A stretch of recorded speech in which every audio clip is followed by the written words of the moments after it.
Earliest days, working as a chaplain in training in the neonatal intensive care unit of a trauma center, I sometimes would cut off conversations with the parents of a child facing a terrible condition because I was concerned that I might tear up or somehow not seem professional enough in that setting.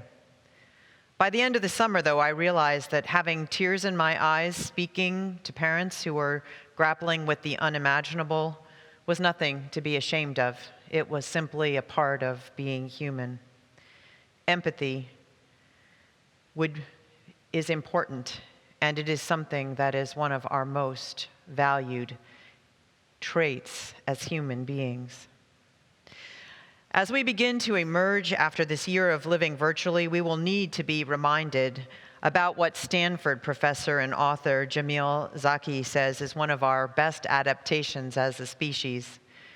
We have, over time, evolved larger eyes and the whites of our eyes so that we can tell pretty quickly with one another what our emotions are and how to read them. This has been very helpful to us in this time when we've been wearing masks. And as a species whose young take a long time to come to maturity, it is also something that is important. If we think about empathy, I want us to stop and do a little definitional work, because sometimes we get these different terms confused. Merriam-Webster defines empathy as understanding, being aware of, being sensitive to, and vicariously experiencing the feelings, thoughts, and experiences of another without having the feeling, thoughts, and experiences communicated in an objectively explicit manner. In other words, it is our ability to simply truly be with another in their experience. Empathy is the foundation for, but different from, compassion, which involves being aware of another's distress, that's the foundation, and then wishing to alleviate it. It's very different, empathy, also from sympathy, which goes farther in actually wanting to solve a problem for another and share the feelings of another. Empathy means I feel your pain. Sympathy means I equate your pain with mine, and sometimes that is useful, and sometimes it's just, well, a totally different kind of experience. So why is empathy particularly important right now? Because contact with one another and contact with those who are different from us is essential to maintaining and developing our empathy. And everyone who studies this seems to agree with this, that this is essential. When we first started sheltering, a debate began whether the terms that we use about keeping the required distance between us should be social distancing or physical distancing.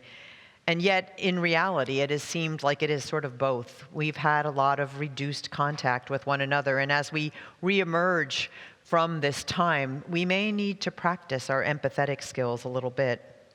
For example, those of us who are coming out and excited about being already 2 weeks past our second vaccination may need to sometimes feel the experience of those who still see that months and months ahead of them.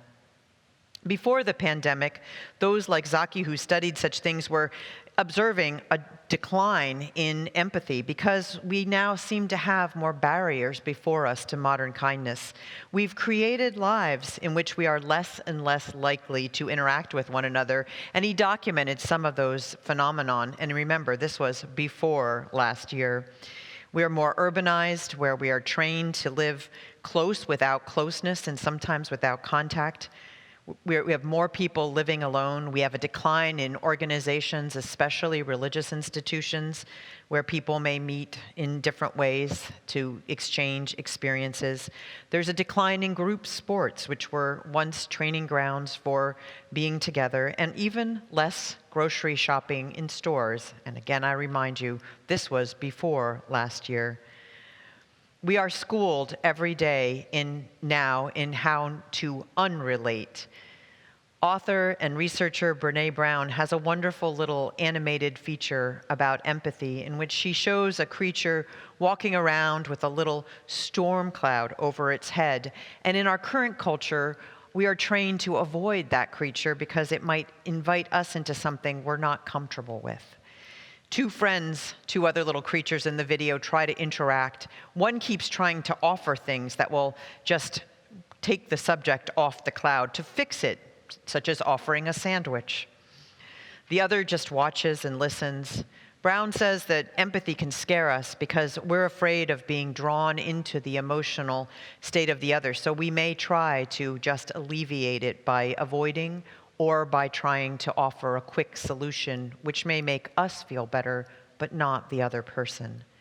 By the end of the feature, the third friend also has been carrying that little cloud above, and yet the first one has felt heard and doing better, and the second one has said those words that Mark Chase reminded us of, "I don't exactly know what to say right now." Isn't that often the best thing we can say? In this world of increased personal consumption, we live beside each other in our own little boxes, sort of like our Zoom communications. We may forget the empathy that is one of those great traits of being human, or we may ignore it because we are carrying around what Zaki calls the Roddenberry interpretation of empathy, and he names this after the Star Trek model, in which he says some of the characters in Star Trek have the ability to be empathetic, and others have the innate ability not to be empathetic, and it never changes or alters. That is the message that our society gave for many years, that you're either empathetic or you're not. And yet, the more we learn about brain neuroplasticity, we know that empathy, like other things, is something that we can be taught and that we can cultivate in ourselves. Zaki says that just as geologists once thought continents were fixed and drummed out the oddball who suggested that they had at some time moved, our society is deprived of essential empathy because we believe it is something that you're either born with or you're born without. Zaki said this fixism is dangerous, and we need to move to what he calls a mobilist view, remembering that we can expand our capacity for empathy in a world in which we need it a great deal. What are the gateways to empathy? Loving kindness meditation is a good one. They are all relational. Contact with people that we have in this community and others, going around and making an effort to talk to our neighbors rather than ducking behind the fence when we see them. Different groups or discussions like the ones that we have in this community. We will be participating in a new form soon called Belong Circles, an opportunity to listen across faith traditions, race, and life experiences. Even books and movies can be good gateways because they bring us into another's experience. While in theory, most of us would agree that empathy is a good thing, some of us feel overwhelmed by it and think that we should just go back into a state of rational benevolence, as one author puts it. And yet, just as we felt our way week by week, day by day, hour by hour through this last year that we have now put behind us, we find that if we break down the experiences that feel overwhelming, we can in fact find that empathy within us. One of the most important groups we have here is our grief group. And when we met last Friday, as we were talking, as we often do, about how good it is to be in a space where people don't try to just fix or dismiss grief, but allow it to simply be. The advice giving and rushing to act denies us the true compassionate response that empathy can give us, the basis, the foundation for true compassion. For we need to truly live in another's experience and learn from it before acting. Empathy does not prevent us from knowing our lives or our truths. Zaki tells of a man who was deeply involved and a leader in the national skinhead movement who decided, after making a Jewish friend and a series of other life experiences, to go back to a synagogue that he had defiled and account for his actions. The members of the synagogue were not easy on him. They were clear about what they felt about his actions, but they were able to listen to him with an empathetic presence, and that made all the difference in advancing his understanding of our common human concern. In a world where climate change and an economic determinism is challenging us to survive, we want to travel more through these gateways to empathy. We need to participate in what Zaki calls empathetic nudges, little efforts to move us a little further into the deep journey of empathy. It is a gateway if we make those efforts to reach beyond our comfort zone, beyond our own sphere. We can move back into the company of people with whom we've had disagreements with over the last years, maybe towards friends, not to change our positions or not even to compromise them, but simply to be willing to hear with a different heart.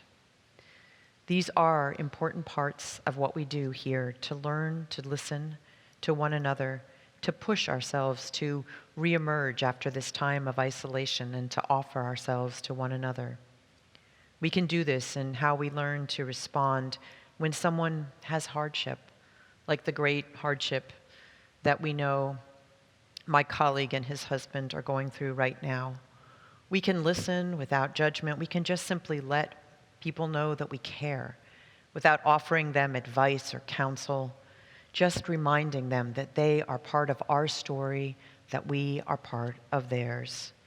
It has been so comforting to me this week as I've sat for more hours than I have been recently in my office to hear the click of cards falling into the mail slot, knowing that yet another person has reached out to say that they care. Empathy is something we can learn. It is something we can expand. It is something we need in this world. And we would be one, yet not to be exactly of the same mind on every single thing, but to be one in our connections with one another, to reaffirm again and again the inherent worth and dignity of our connections to each other. I think, and I thought about this a lot this week, that what I learned a few weeks into that time on the neonatal intensive care will be one of my greatest lessons in ministry, that the tears in my eyes are perhaps the greatest expression of what we always should fall back on, our common human bonds. So let us, in these ways, promote the greater healing of this world.